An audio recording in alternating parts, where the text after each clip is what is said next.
Sacred Heart is proud to sponsor Pensacola Histories in recognition of the Daughters of Charity who brought their mission of care to Pensacola over 90 years ago.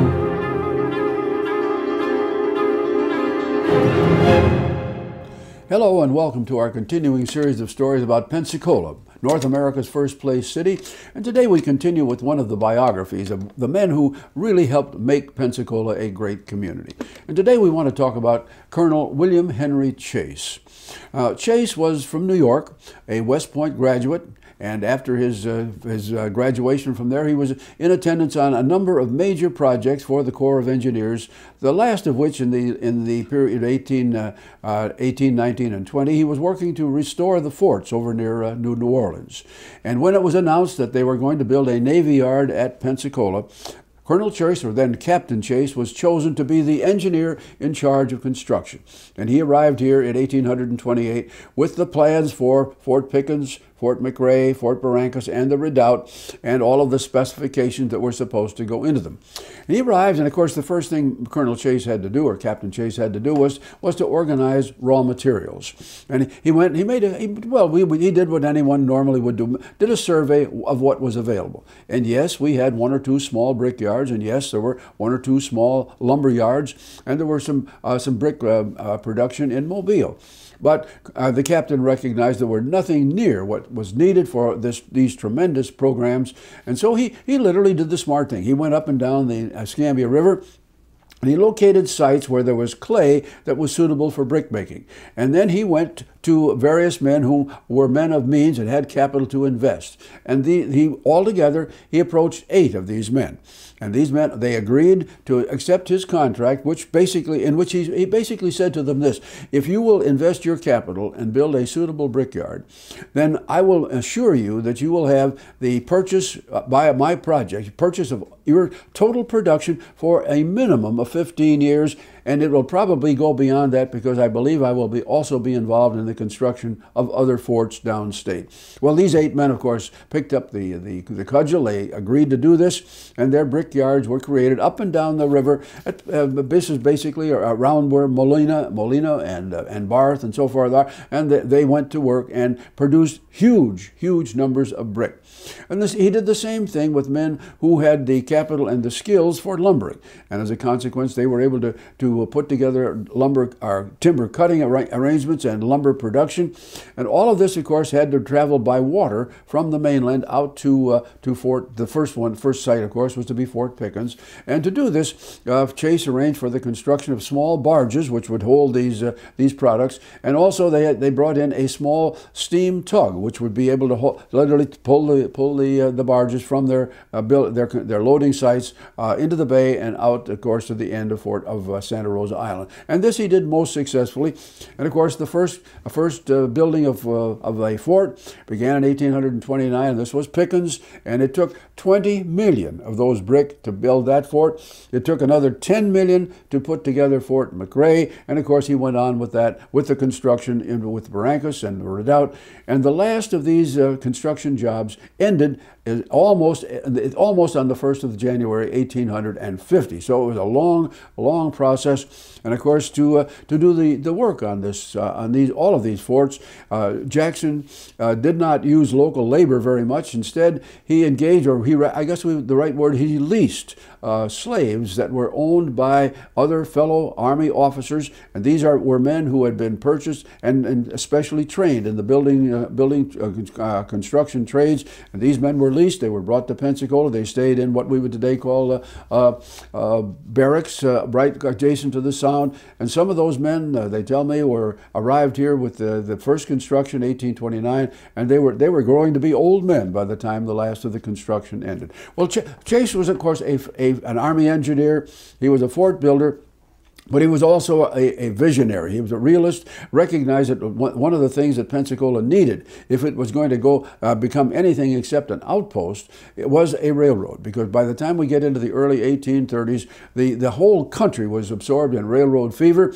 And Pensacola, of course, which was literally at the end of the line, we had no direct routes, so we had no road, we had no steamship lines or shipping lines anywhere that were regular. And so Chase was one of those who helped to organize a bank which in turn was the conduit to sell bonds to build a railroad. And Chase became the president of the Alabama, Florida, and Georgia Railroad, which began construction here in 1836. Well, that probably would have been one of his first great successes, except the Panic of 1837 descended on the whole country.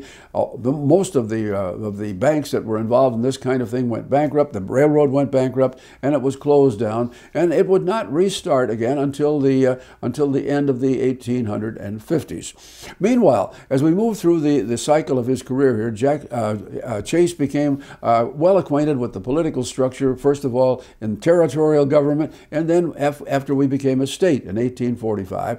And he was very active then with the people who were in charge of our state as we were approaching the terrible time when war seemed to be inevitable.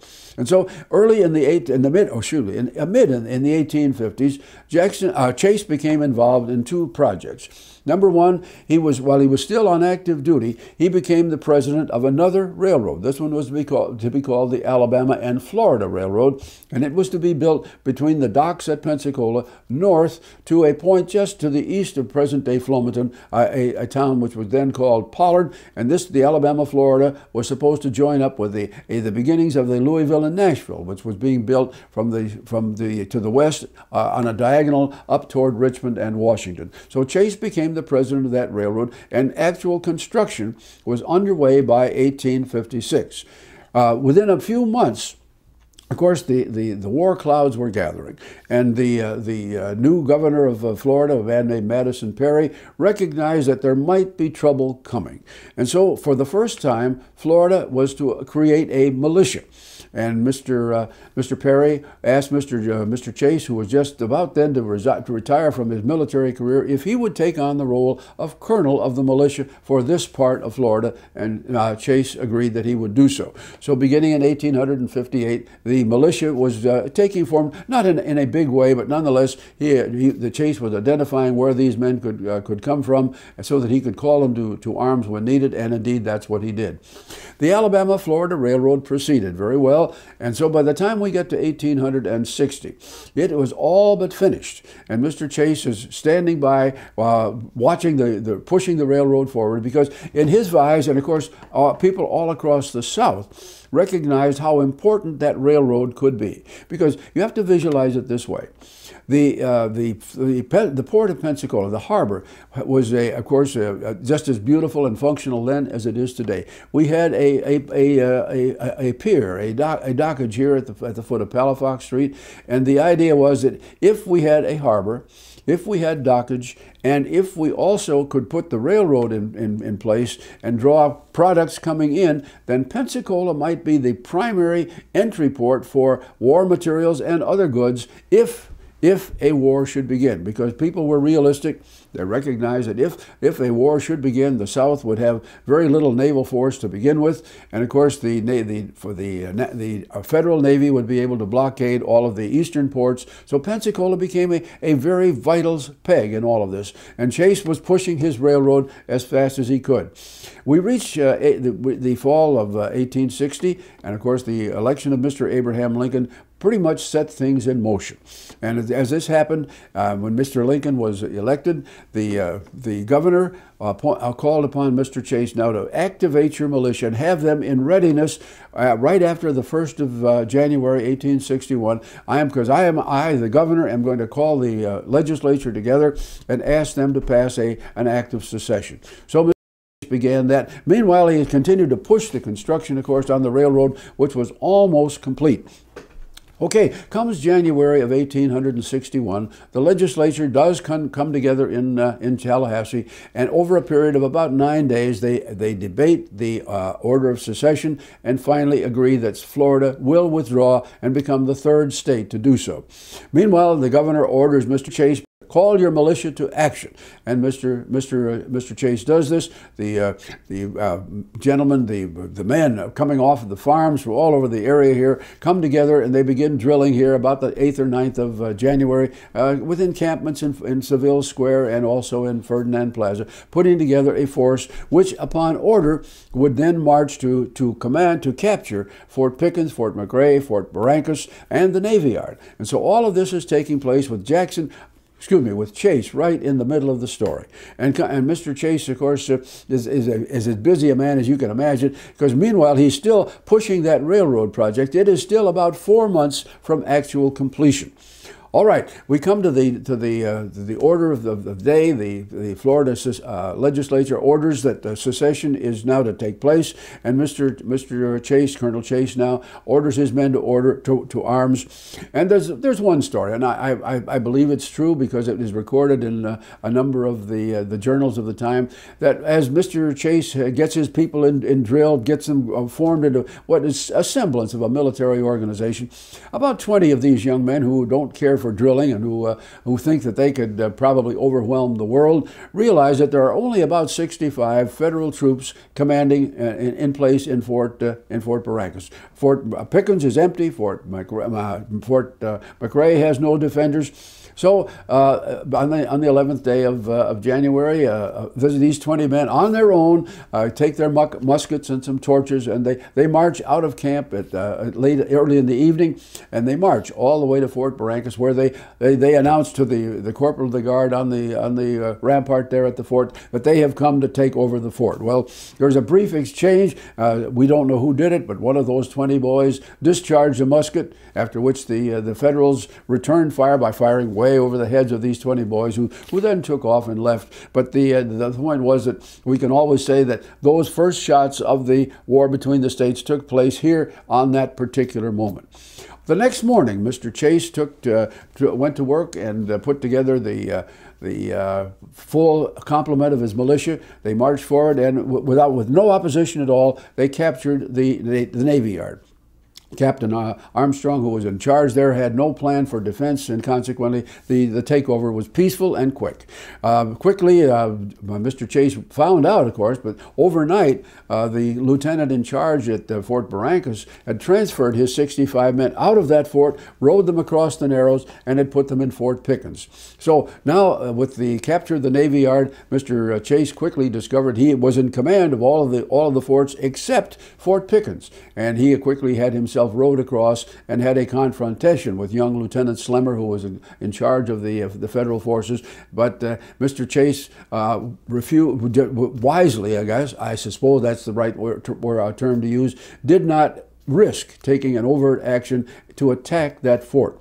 And as a result of that, when the dust had cleared and the day was ended, Mr. Chase and the new force of the South controlled all of the elements of defense here except Fort Pickens, and of course that would prove to be critical. Well, meanwhile, Mr. Chase, in his engineering role for the railroad, quickly pushed it forward. They completed the routing all the way to Flomaton Junction, to Pollard Junction, and the railroad was complete and would be in use by the South for the next year. Concluding our story of Mr. Chase, we have to add that he was also a real estate developer. In the course of his time in the 1830s, he had dreams of a great new residential community in what is today East Pensacola Heights, and lots of promotion was done on this. Unfortunately for him, that was all tied in with the early railroad, and it came to nothing. Mr. Chase was one of the early vestrymen in Old Christ Church when that church was opened in 1832, and throughout his life he served so many other worthy projects within the community. Mr. Chase lived on to the early part of the 1870s. His home, which was a very beautiful affair at the corner of Wright and Palafox Street, became a hotel after his death. And so we named, the city council of a later date named a street for Mr. Chase downtown. So when you cross Chase Street, you recognize that it was named for one of the true pioneer leaders of our Pensacola community.